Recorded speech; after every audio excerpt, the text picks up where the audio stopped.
Y'all know what time it is. It's a Brothers Got Next. It's your boy D. And as always, I'm joined by my boy Kwab. What's going on, man? What up? What up? We got a great guest on today. Yeah, man. We got a special guest. I'm excited. We've been waiting for this for a long time. I got to do his introduction, of course. Former All-Pro safety, co-host of Blaine and Zach on 104.5 The Zone in Nashville. None other than Mr. Blaine Bishop. Welcome to the show, man. How you doing? Man, appreciate it. It's been an honor to get on you guys' show, man. Let's go. But hey, we got it right, man. We all here. That's right. So we're gonna jump right into it, man. We were just talking about it before we got on. I gotta get your thoughts on Cam Ward's comments after the Week 4 loss against the Texans. First, give me your thoughts and give me the feel and the beat down in Nashville. Like, after those comments, what were people saying and thinking? But yeah, let me get your thoughts first. Yeah, first and foremost, Cam Ward has laid the foundation that he is not only a really good football player, being the number one pick, but he's a great human being and has ultimate leadership skills. So let's start there. He's a little old school, kind of could have played in my era. He talked first and foremost, probably in the presser earlier in training camp, how he loves, just football, and he gets there at 4:30. He says, shoot, my dad grew up working at a job and getting there at 4:30 that he didn't love. I love my job. So it's a big difference. So let's put that in context, what he said now. Right. He's a winner. He wants to be associated with winning, and everybody's frustrated at this point in time. Wish he wouldn't have said it, but it wasn't a big deal for me personally here locally, understanding who he really is. Okay. And him saying that he was, and also every time he said that, he followed that up by saying he needed to play better. Yeah. Everybody around him needs to play better. So, this guy gets it. So that's not an issue. I felt like it was good that he actually said it, because it seems like it's just kind of being avoided to be said that we're not playing complete games and we're letting, people off the hook, and good teams don't and bad teams do. You find a way to win or you find a way to lose. So that's just the end of the day. So he was just frustrated. So I had no problem with that. I wish he would have worded it a little bit different, just understanding how, national media can actually portray a snippet that they take and don't give it all full context. There's a lesson learned, but nothing major. I don't think any of the players took it personal or anything like that. They may have said some things outside of that, but I think everybody's a believer in Cam Ward, not only off the field, but on the field. So far, I know if you look at his stats, it won't, show how well he's actually playing, considering what's around him. It was my big concern before the season that they didn't have a lot around him. And that can determine how much success you have as a quarterback. And so they're, relying on, young players. Calvin Ridley's kind of going through a little yipsies here with the catching the football at times, who's a super talented player. And, their coach is still trying to figure it out in his second year. So with all those things and everybody taking turns making mistakes, when, guys who are getting paid the big dough got to step up. Just unfortunately, whether they're being hurt, offensive line, or defensive backs, just not playing smart football.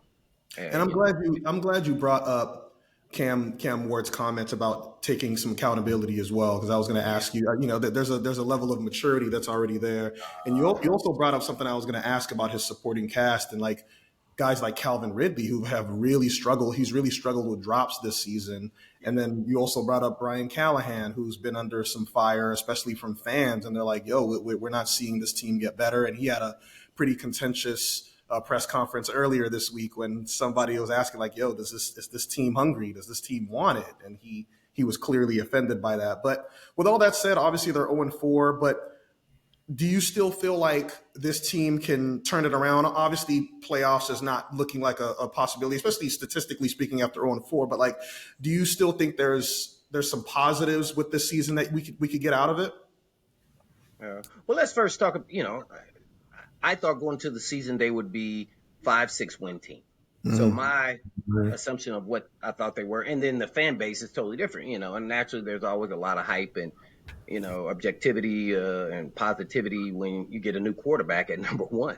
Well, there's a reason why you were the number one pick. the organization. So you didn't have all the pieces around them, and typically you don't have a really good team. So I was hoping that they could be competitive in most games and Mm-hmm. get away with winning 5 or 6. And if you had some luck, we all played sports here.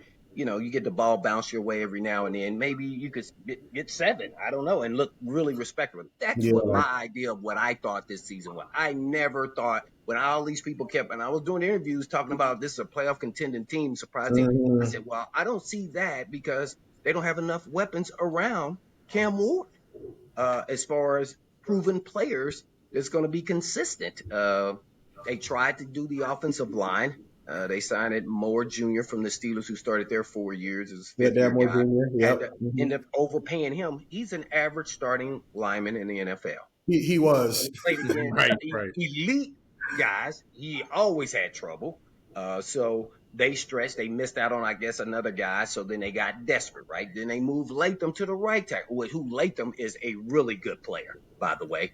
The year before from Alabama, they moved him to right tackle. Well, now he has a hip injury. He got in the first game in the fourth quarter. He hasn't played since.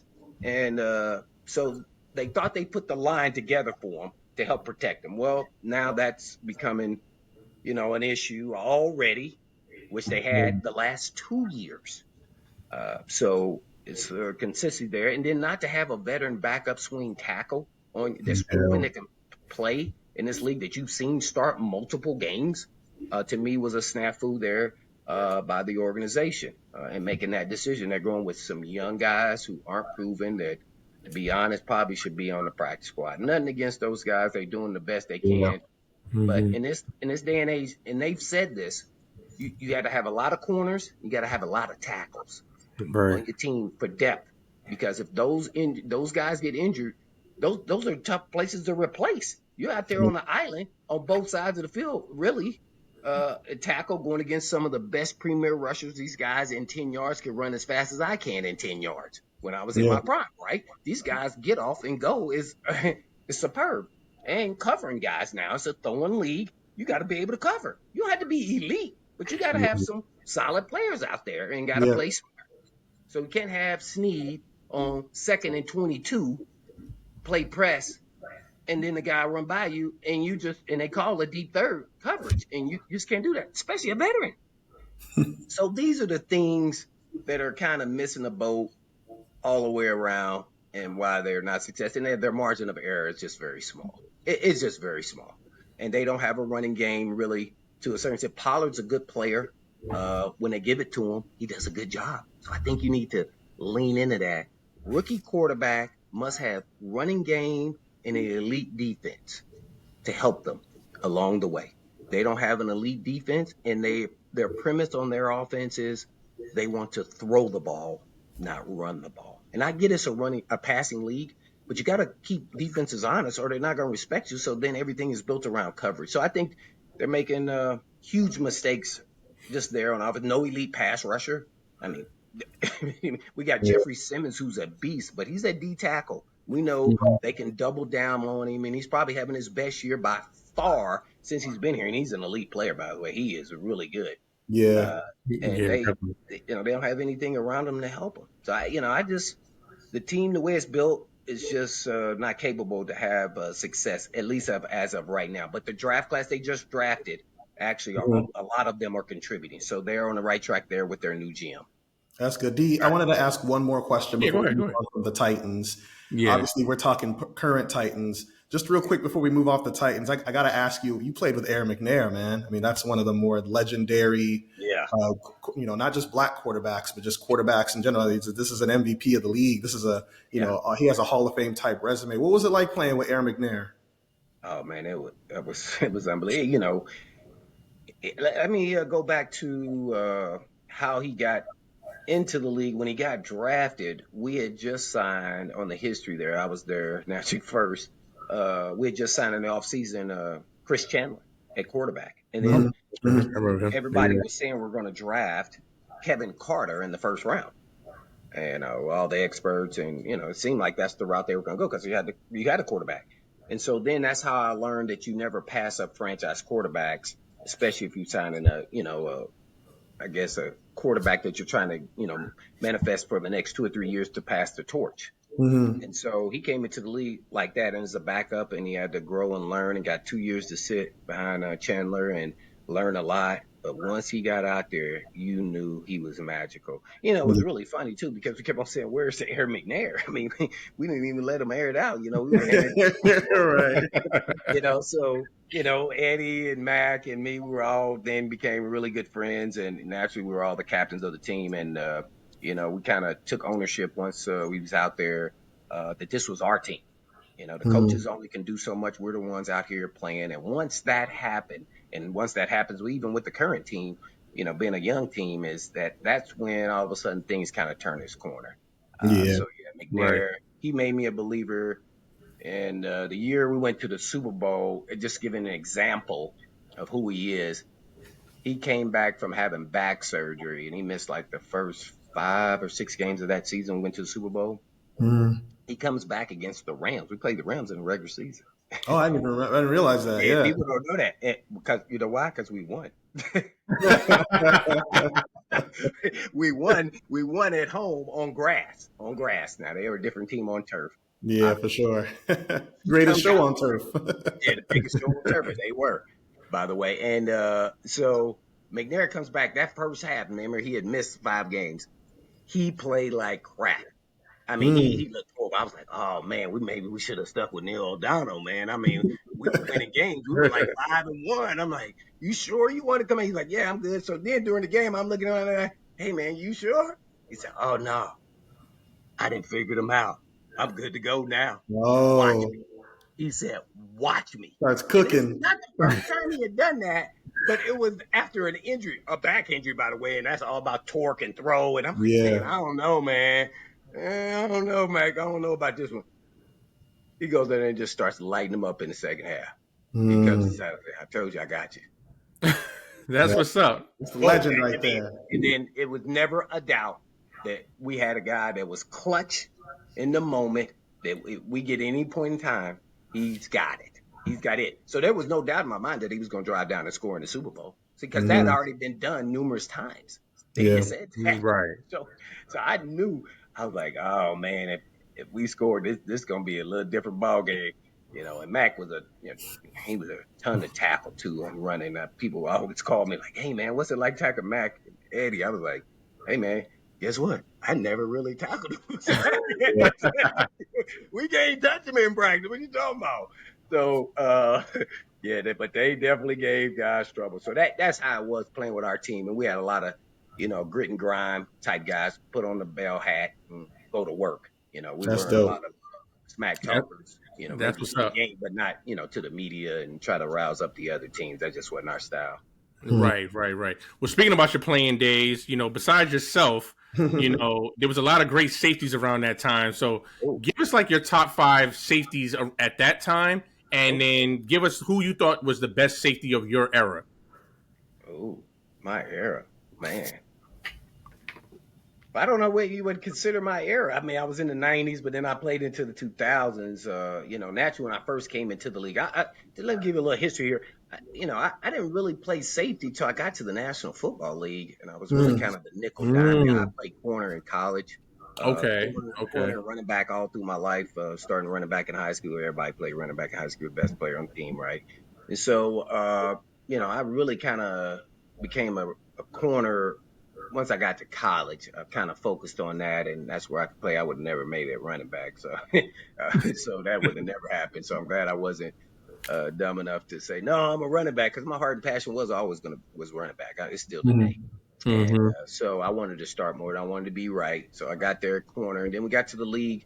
I had multiple injuries. I was kind of playing nickel because I was that 5'10" guy that could blitz, tackle, cover. So I had multiple coverage skills with my game. And then after the injury, they said, we're going to move you here temporarily with Buddy Ryan in the 46 defense. And I really, if they would have asked me to give truth serum, I was like, I don't want to do that.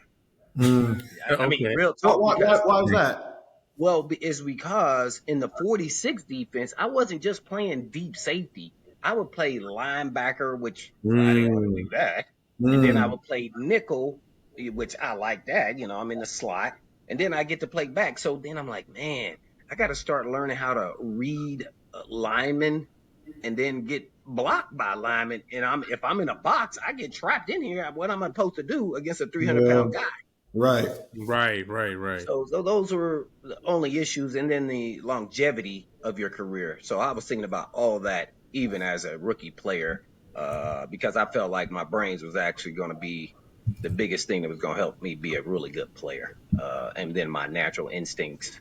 So yeah, eventually I learned all the blocking schemes and types and how to feel on run plays when I'm at more linebackerish type position. And then the rest is kind of history. So that's kind of how it started. So I really wasn't paying attention to the safeties growing up. I was always looking at running backs and stuff like that. But as Okay. far as safeties, when I got into the league, who I looked up to, that was at the end of their careers that I really loved. Naturally, Ronnie Lott was the Oh yeah. first. And then there was Atwater. So then I was like, oh man, I was Atwater nowhere was near nice. as big as him, but I was like, man, maybe I can be a force with niche of hitting. I was a good tackler, but when I got into the league, I learned real quick that I got to have a niche. I got to have something to show that this is who Blaine is, right? Okay. Right. I didn't think I was going to be elite enough to be in any other category. So, I had to, actually just kind of play mad, to be honest. I would find something every game to piss me off leading up to the week of the game Wow. about that team, whether it be a player giving the first down and, in front of guys, whatever it was, I would grasp on it, whatever I could. Like you found different sources of motivation Yes, I Right. did, on a because I weekly learned basis. early. If I didn't play with that edge, I was Mm. just an okay player, and I had to Mm. play with edge. So that's where I would manifest that. Sometimes I would just even just make up stories. And when I say that, I'm talking about that was real on my end, but not on their end. A good example and some people think this is kind of crazy. Like I was like, oh man, I think we were playing Green Bay. I don't remember who it was, but I was like, yeah, that my earlier that month, my mom got carjacked, and I said, that's the dude who carjacked my mother. Even though it wasn't the dude. All week I was coming to him, I couldn't find something, so I would go, I I think that's him. And the coach was looking at me like, what you talking about? I was like, oh no, that's the guy that carjacked my mother. Remember I told you guys my mother got carjacked? That's him. I'm gonna get him. Wow. Yeah, I'm gonna Well, you get know him. what that sounds like? That sounds like Michael Jordan. I don't know if you watched that documentary, The Last Dance. They said he used to come up with things to Oh, motivate him to just yeah, like a guy. Like I'm sure you heard. I forgot the guy who they played in Washington, and they said the guy said "good game" to Michael, and then they later found out the guy never said anything to him. He just did that to motivate himself. yeah, yeah. You know So what I I mean? would do So that every I week get with it. it. Yeah, so it was really the only way I could have played. You know how I found that out though? In actual game, when I thought somebody was trying to take me out, like they went after my knee on the backside. I'm like nowhere near the play, and I'm like, dang, that Yeah. dude tried to take me out. So I watched how on film after that play how I played. This is a rookie year, and I'm up and running around like a Tasmanian devil. Now I'm like, I'm pissed because I really wanted to hit him, but I didn't want to get a penalty. Because and I was a young player, so I was like, I can't get thrown out of the game. Our coach gonna be yelling at me, but I'm gonna get him.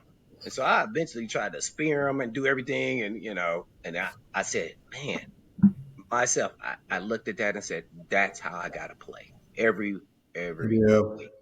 And so Right. then I come up with that. It just kind of happened. It wasn't like it was planned. So yeah, it was a mental battle. It's a drain. It's hard. It's the most physical thing you'll take your body through. My recovery routine was, boy, incredible. A lot of guys don't know that recovery time as you get older gets slower and slower. That's how I knew it was getting close to the end because, man, I'm running out the tunnel on Sunday going, I don't know if I got juice. Like I'm talking about like Right. juice like to play in this game Mm-hmm. the way I want to play. So Right. it started taking that long to recover. So on the flip side of things, we talked a little defense on as far as facing some of these guys in your era. Who were some of the toughest receivers that you went up against? Oh man. naturally, Jerry Rice was the Of best. course, the GOAT. And I got my first start on Christmas Day. It was against San Francisco, and I got a sack house fumble. But I remember I was lying up in front of him in the slot, and my legs were shaking. Man, I can that only must imagine. have been like a surreal feeling It to like, was bro, this because is Jerry you Rice in just front get of in you. the league, and then you all the time like Jerry Man. Rice is bad, man. Jerry Rice is good. So all I kept saying was like, man, I'm in front of Jerry Rice. I better make sure I get my freaking hands on him, or I'm in trouble. Right. Yeah. I'm in trouble. I got to get my hands on him. Now I can run. I can run with anybody if I slow him down a little bit. Man, as soon as that ball snaps, I missed. I'm like, oh my god. I Man, can only imagine. what about this, Blaine? What about like a receiver? A lot of people may be like shocked, like, "Oh, damn, he was tough to guard." Like, Yeah, like Jerry Rice is the obvious, but like, right. who's Well, like yeah, one? Jerry Rice, T.O., all those guys were super duper. I was stunned that T.O. wasn't in first ballot. That was crazy. The Yeah. guy that's not in that I thought that's a really good player. I think him and their running back, Jimmy Smith with the Jaguars, as well as Oh yeah, yeah. Fred Taylor. Very Those underrated. dudes were phenomenal. Our whole game plan was trying to contain them, and they still would do pretty dang on freaking good, man. Yeah, it was. Shout out to Keenan McCardell, a UNLV Yeah, grad. Keenan McCardell was Yeah, on there. that's right. That's right. Yeah, I just saw him last week because he's still coaching. So I Oh, was on nice. still talking to him it was Titans' last home game. So whoever they lost to. Yeah, he used to coach at University of Maryland. He was a wide receiver coach. So when I Okay. about 10 years ago, I covered the Maryland Terps football team, and he was a wide receiver coach. As a matter of fact, Stephon Diggs, it was his last year at University of Maryland. So Oh, I okay. covered the team. Yeah, it was his last year, and I think Keenan McCardell left after that. He left right after that. Yeah. So Whoever the Titans played the first home game, he was on their staff. I always go look up the guys on the staff. But yeah, Keenan McCardell was slot guy, so we had to, put Samari Rowe on him. So yeah, but Jimmy Smith give us issues as far as scoring deep. Oh man, He he was a was problem. yeah, yeah, I remember him. he was a definitely a huge problem. Yeah. Yeah, so and typically when you play the teams that you play twice and you kind of know and feel, how good their players are and their offense or defense, them, man, those are the ones that are the toughest. And then there's always, a player, I don't know if I really have one, but just like a guy that's not a big name that it can give guys trouble, even if you're a Hall of Fame level player. It's just something Yeah. about whatever reason that guy is awkward to play against for certain guys. That never really happened with me, but there are guys like that. Go, dang man, he did that against that guy, and then you see him against another All Pro and dominate. So it just it's kind of crazy that way. Yeah. Right. So what would you say? Obviously, I know you had a long career with different multiple teams. What would you say you miss most about the NFL? Being in the NFL. I just think the relationships and the team bonding, that bond, you can go years, and then if I see a guy I hadn't seen in a while or talked to, man, it's just like nothing changes. That kind of bond, knowing all the battles that we went through and had each other's back and cover for one another on the football field, it's nothing like that, man. I mean, it's crazy, like now with all the texting, all you really do is texting. A lot of guys are in group text with all your teammates, so kind of miss that. And now everybody's scattered out all over the place, and Right. only so handful of guys are still here in Tennessee where I'm at. So it's kind of interesting that nobody stay here but a couple of us. Gotcha. Yeah, I feel you. Now let's transition over to current NFL. Yeah, what are your thoughts on defenses look so different now compared to when you played? It's a lot tougher for defensive backs now. You can't be as aggressive. What are your thoughts on the current rules? Do you think the game is? I don't want to use the word softer, but like, do you feel like you would have been just as successful in this era with these rules? And what do you think about some of these rules? Well, I remember Michael Griffin was having huge issues where he started hitting people, above the shoulder, and that's when it became a big deal and fining and getting penalties. So I would have just put in my contract the owner would have to pay for every time I got fined. I hit somebody in the head. Right. Yeah, because you can't play in between. If not, then you get, kind of all messed up. So I would have probably switched my game to this era. I would have probably been more of a ball hawk. guy, because now that they throw more than they're running the football. Uh, I would say that's probably the biggest part. I still don't like the spot foul as a DB. Like I hate that because now you can just throw it up and guys can, Yeah. influence contact even though you're not contacting them. So this spot foul stuff, I wish they could go to college rule on the spot. And then another rule I don't like, it has nothing to do with defensive backs, but I do not like where a game can end in overtime in the National Football League. I mean, with a tie. I don't. You're talking to a Cowboy fan right here. Yeah, You you doesn't preach to matter. the I choir. just don't like tie. I just don't like a tie. Like this is the NFL. We can't have ties. Yeah, because Blaine, I didn't know how to feel. I didn't know how to feel after the game. I was like, well, we didn't lose, but we didn't win. So I didn't, even as a fan, I didn't really know how to feel. So me and Kwab were talking like, off the podcast, like, he kept asking me like, well, how do you feel? I said, I have no idea how to feel because I've never been through a tie as a fan. So, and I think Kwab has as a Steeler fan, but yeah, I've never been through one, so I didn't know really how to feel.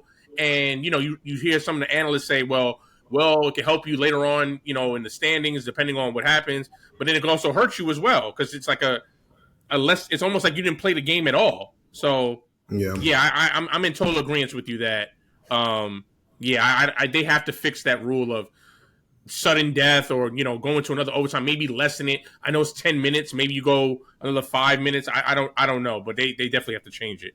Mm-hmm. Yeah. Oh, you're a Steelers fan, huh? So so you Troy Polamalu, huh? That was the best safety to come out of there. I don't wait. I have to say, well, he played corner when he was there with the Steelers. Rod Woodson. Oh yeah. I would. Polamalu is probably my favorite all-time football player. Although I was a big Hines Ward guy as well. Darian knows that was my guy. Yeah, for sure. Yeah, there was always that debate, Bishop, about during that era of Ed Reed or Troy Polamalu. I feel like those are the two guys that, as a Steeler fan, and I try to be a non-biased Steeler fan. Me personally, I would always give Ed Reed the edge just because I feel like he'd catch the ball, he'd go 100 yards and score a touchdown. But as far as style of play, I don't know if you preferred one over the other.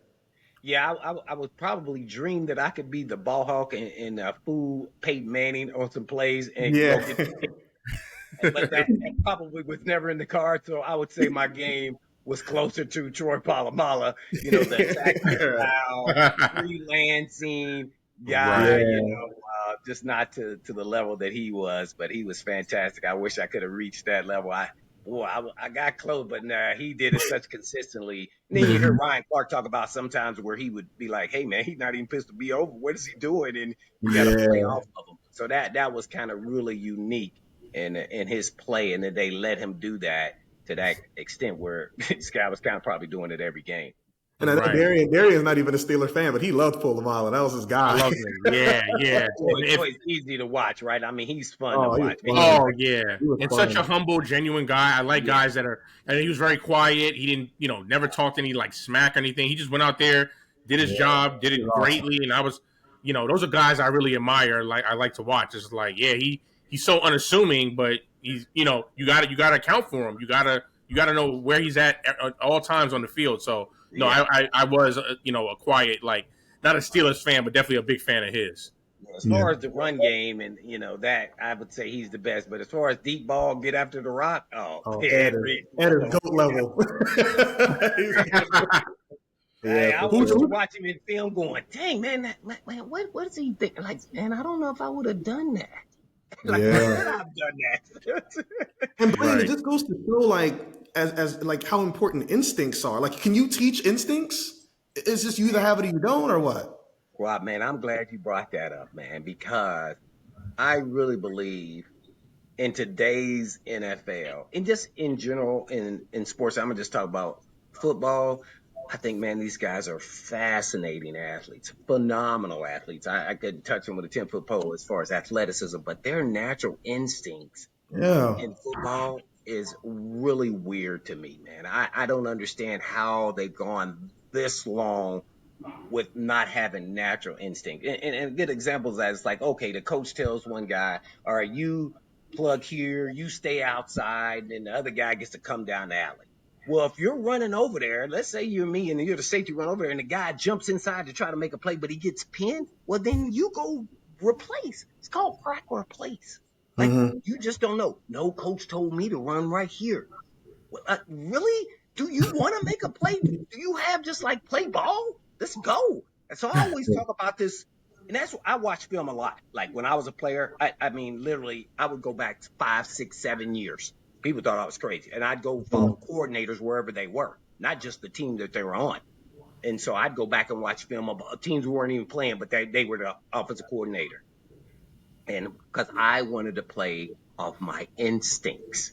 And once I've watched that much film of you, oh man, the sky's the limit. I like to say I went to play free every time I played. And I talk about playing free without hesitation. Like this game is too hard to have hesitation. Then a guy runs. Why did you hesitate? Trust your instinct. And I think a lot of guys just don't have it or put in the work ethic to train their brain to be more instinctive, which is crazy to say to me. But I played since I was 6. So I love the game. Maybe they just don't love it like I did and they just do it to make money or to be famous or whatever it is. Guess what? I could care less if I was famous or I just love ball. I just love that's ball. awesome. That's what's up. Man, it's just that's the part. And then when I sit there and I'm critiquing the guy, I go, man, this guy has so much more talent than this. Man, I feel like sometimes I wish I could, like I was the one talking to him, like coaching him or something, because this should be easy. My old bud could get out there and probably got to the ball. Now the guy would have ran me over, but I would have got there based off of what you're supposed to be looking and training your eyes to be at the safety position or whatever position it is, man. It's really, really discouraging. I think we're seeing better athletes, but not better quality football play. Oh, that's so interesting. That's it. Yeah. So who's a guy that you look at it today, whether it's defensive back or safety, that you really do like? I don't know if they have the instincts that you're talking about, but who's a guy that you look at, you're like, oh yeah, that guy is special. Oh man. Well, I'm sure there's numerous players like that, but I can say this because he played here. That was Kevin Byard. Yes. Underrated. Didn't have like elite, first round talent. Let's say that. Like, so I felt like we were on that same bar. Guy was super smart player, instinctive, quick thinker, had ball skills, blitzing skills. He developed all these while he was a player. Could play in the box, R deep, man to man in the slot. Naturally as time goes on, you get older now. He's kind of more of a ball skills, play deep guy. But his acumen was off the charts. Soon as I talked to him as a rookie, I said, this guy is different, because it reminded me of myself as far as his knowledge of the game. He started rambling off all the different safeties that he studied growing up. Like, so he knew he was a safety, and he was at Middle Tennessee State and went 3rd round. Nobody talked about, here's how you know he was a baller. He had 3 picks versus Alabama. Middle Tennessee. That's legit. That's legit. Yeah. So yeah, I think that's what you want. That combination of smart, really good athlete at the safety position. He was pretty special. He may be a board when it's all said and done with, because of his interceptions. He may be borderline, Hall of Fame type player, just depending on how long he goes. That's a whole nother choice when I only went 10 years and you decide that, hey man, my body's breaking down. I'm done to, hey, I could have probably played 3 more years, but I wouldn't have been the same player. Throughout this episode, I've been thinking of like former Steelers that went to the Titans or vice versa. And one player I always thought was a little underrated that played on both teams was Chris Hope. Oh yeah, Chris Hope, yes. Yeah, see, we dive deep on this pod, man. We're football guys, man. Him and Michael Griffin, they had one phenomenal year. Might have been probably the best, if not the best, duo. Yeah, they're Pro Bowlers. Michael Griffin. Pro Bowler, right? Yeah. He was only here like 2 years or 3 years, maybe 4. He wasn't. He got hurt 1 year, so he was out a whole year. Broke his forearm or something, but. He was really, really good player because he was there. He was a good player. Right? Yeah. And shout out to another defensive back Titan that's been on this show, Jason McCourty. Oh yeah, Jason McCourty. Gotta love Jason McCourty, man. Man, what a great human being, That's a man. cool cat, a smooth cat Yeah, right there. he was a laid back, cool dude, man. Playing the Yeah. corner too, late round pick. So he did it. I mean, they had him and Cortland Finnegan Oh, off the Yeah, that was an aggressive player right Yes, there, they man. did. yo, those battles between him and Andre Johnson Oh Oh my my were God. God. legendary. Oh, I don't know how they had Cortland. I was like, man, why would you mess with anybody? Because see, both of them from Florida. See, people Right, don't right, want to think of right. Florida. Them Florida dudes. Hey, when you get in the league, you learn real quick. You start looking through like where everybody's from, not the school they went to, where they from. It's either Florida. Back then it was Florida, Texas, and California. And you go, hey man, these dudes are some dudes, right? Right, Because they right. keep producing. It didn't matter what school they went to. And the majority of the league, probably 50% of the league was during my time was mostly from there. So you don't, maybe it was more of that Florida deal that he wanted to show that he was something. I was like, I wouldn't have picked on that big tall receiver like that. He was quiet, but man, he Yeah. wasn't no Hey, punk. but he wasn't gonna back down to nobody. That Nah, that not was at who he all. was, and I respect him for. But sometimes you got to pick your spots. Right. So give us, obviously I know it's early in the season, but give us, who you like so far that you've seen, like team wise, like you can give us early Super Bowl predictions if you want, but just give us a team or teams that you're looking at. You're like, okay, these are maybe a couple of teams that guys have to look out for that can probably go all the way. Yeah, we did our little pre-draft deal on our show before the season started, as far as Super Bowl. I mean, and Mm-hmm.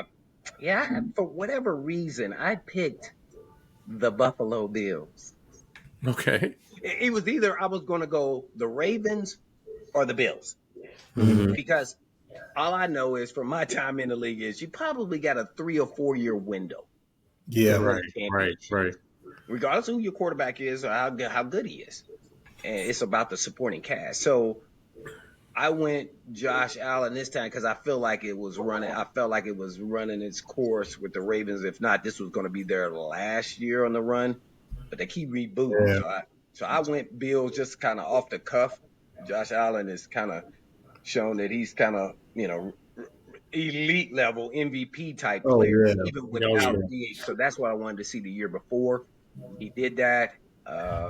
So yeah, I don't know if they have enough around him, but I felt like they were a team. But there's a handful of teams right now that you could look at and go, man, they got a shot of winning it all. Man, even after last night watching the 49ers do well without a lot of players. Yeah. Right. That was a good win for them. Real good Yeah. win for them. Great coaching job. And just real quick, like with particularly in the AFC, you would think that this is the year the Bills got to find a way to get through. Like Kansas City is still going to have some say, but I think this is the year you might be able to get them. Baltimore, who knows, man, with all these injuries and like they're off to a slow start. They lose to the Texans this weekend. They're 1-4, and then they play the Rams after that. So I don't know. They might have dug too deep of a hole already, but you would have to think this is the year Buffalo has to get there and get it done. Yeah, I think the clock is ticking. It's either this year or next year. Then that time will be up there. So Yeah. when I'm always looking at the AFC, the NFC. Oh man, the NFC. Well, I said at the time, I said Green Bay. So I don't know how Green Bay kind of lost that one, but Love is kind of up and down. I thought he would probably finally come into his own and could kind of carry them with the young receivers they have. So yeah, their defense is solid now with Parsons. I didn't know but that was after they said they traded for Parsons. So I picked Green Bay and Buffalo in the Super Bowl. I actually picked Green Bay. I picked Green Bay and Baltimore. So we all like it. Yeah. And Baltimore No was doubt. I mean, I love Lamar Jackson and Yeah. man, and Derrick Henry. Oh my God! So I know he's going through it right now because he never fumbles. And Yeah, right. Right. so Do you think it's like, I mean, obviously Derrick Henry for a running back is already, for his age, extraordinary. Do you kind of see, we said this on the show about running backs. Obviously it's a short career because of all the hits they take, the blocking. Do you think are you seeing it kind of like, obviously I know he's not with the Titans anymore, but from outside view, are you seeing it kind of like it may be time for him to it may be time for him to hang it up. Hey man, Derrick Henry is a freak of nature. I There, agree. there will not be ever another Derrick Henry, probably He's in a awesome. long time. Yeah, And I'm right, talking about because of his size, right, his speed, and I'm gonna say this, man. When the Titans, I was for the Titans trying to trade him to get value, not because he was done. It's because I wanted a really good player to be on a chance to win a championship. Because right, if I was in his shoes, he can't say that publicly, but that's where we need to be. Instead, the organization let it run out. His contract just ran out and didn't re-sign him because they didn't want to trade him because it's just we traded Derrick Henry. Well, we're losing, and you're not going to re-sign him. You got to get value of it. And the Ravens actually were going to give him a 3rd-round pick for him the year before that, so they got him for free. Just had to pay him. And Darian's a Cowboy fan. How do y'all not pick up Derrick Henry? yeah. I mean, I was very. I think that's where he works out and lives is Dallas. Well, yeah, because he made the statement. I mean, about 2 years ago, he made the statement like, "Hey, I would love to play for the Cowboys because, right, he lives there, he works out there." He said it would be just an easy transition, but they didn't even call him. Jerry didn't even reach out, and for what the Ravens signed him for, we could have afforded him. Yeah, Yeah, that's why I didn't. It boggles my mind to this day why Jerry didn't at least give him a call and just say, "Hey," and talk it out. They didn't even do that. So. Yeah, but this is the life of me being a Cowboy fan. So, Derrick Henry, man, he's a special guy, and man, I applaud him because he worked on every parts of his game. Every year he got better. Even still today, when I watched him with the Ravens, I saw him. He must have worked on his lateral quickness because it's really hard when you're a long strider like him, and that tall to do some jump cuts and stuff like that. Man, I didn't see him do jump. I'm like, he never did that with the Titans. Like, right. man, he's continually getting better at things that Crazy. he wasn't elite at. Like, Right. like catching the ball. Like, man, I'm like, wow. I mean, this guy, I still believe he has a couple elite years left, to be Okay. honest. Okay. I'm watching him still today. Yeah. Right. So Right. Watching him still today. And I thought that then. Everybody kept on saying, oh, he's slipping because they're trying to follow this. Oh, he's 30. He's a running back. I go, I don't see what y'all see. I Yeah, don't. he's still And balling. maybe he Right. lost a half a step. I said, but man, that dude had the angle on him right there. This wasn't like, okay, we right here mano a mano and catch him. That wasn't that. That's when he was running away from people. But when they had the angles, they was just as fast as him. They caught him. Yeah. So Right. and that started happening more and more. But the team was not as good each year, and the breakthroughs were they had a lot of people back there waiting for him. So Yeah. I really believed he still had 2 years left. If he plays this year and gets close to 2,000 or 2,000, I'd say you go, yeah, for sure, 2 more. But if he Yeah. drops like to the 1,200, and then you start saying, okay, now it's starting. But he would still be one of the better backs in the NFL. Yeah, I think Right. so. Right. Exactly. Yeah, I think so. Exactly. So real quick before we wrap things up, you played You played for the Oilers / Titans. Obviously, you guys moved over there. What would you say was the biggest difference between playing in Houston, the city of Houston, and playing in Tennessee? Like, I always think of them old school Oiler helmets, a warm moon. Like, Oh, it was cool, but like, yes, it's the same team, but do you remember yourself as an Oiler as well, or do you always kind of think more Titans? oh, it's funny you asked that because nobody's really kind of asked me that. Naturally, I was drafted by the actual Oilers, and Yeah, so I had the extension of saying that I played, 4 and 5 years for each, yeah, you were team. pretty Name even Right. with both, it was one right? organization. So naturally, I'm very thankful and blessed to get drafted by the Oilers, and Houston was the big city market. Coming from at that time really Indiana and hadn't been to a lot of different places, so it's always going to have a lot of memories and getting drafted there. So that was, it's a privilege and an honor with the Oilers organization. Give me the opportunity to showcase my skills and eventually Mhm. playing with some of the all-time greats. My rookie year there, Warren Moon's last year there was my first year there, and we went 13-3 Oh, nice. Yeah. and lost in the What's up? playoffs to Joe Montana Chiefs in the second round. So that's what I said. I got to. do a little bit of both. I got to play against some of the elite dudes at the end of their careers, from Dan Marino to Barry Sanders last year, my rookie year, to oh man, Joe Montana. I mean, man, these guys, They're Elway. the legends, So man. Yeah, getting no. legendary Legends. players, I grew up like, wow, Marcus Yeah. Allen in the playoff. It Wow. was just like, man, this is cool. And so to say that I was out there on the field with those guys, let alone, eventually playing with some of them in Pro Bowls was really, really cool. So yeah, I can't, both cities are great. Uh, and then when we moved here, the lasting memory is just we then built this team up to then being a Super Bowl, Yeah. team, which will always be special Mm-hmm. because we didn't expect it. We were 8-8, 3 years in a row, and then we got the freak Javon Curse, and that kind of transformed Yeah, our Javon defense. Curse. He was a beast. That kind of put us on that elite level. Then once that happened, yeah, the sky was the limit. Yeah, it's so I would say I'm one of the few guys that could say that I was part of two organizations that was the same organization. Yeah, That's pretty what's much. up. And then I'm closer to home in Nashville, so then I had more family and friends and everything else. So that was Okay. huge gratification, coming Right. here, being 4 hours away from Nashville to Indianapolis. So, guys I went to high school and college could all celebrate, my achievements and what I was doing. And man, that was pretty cool too. Yeah. Awesome. Awesome. Well, Blaine, it's been a pleasure, man.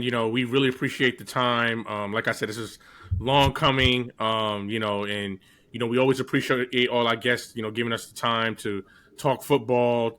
Get to know you as a person, and then when as a player. We really appreciate the time. No, I appreciate you guys, man, and what you guys do, man. Keep it up. Keep up the good work. For Thank sure. you. Thank you. Appreciate you, Bishop. Thank you. All Yeah, right. well, that's gonna wrap it up for another episode of A Brother's Guide. Next, Kwab, we'll do it again next week. All right. Peace. Peace.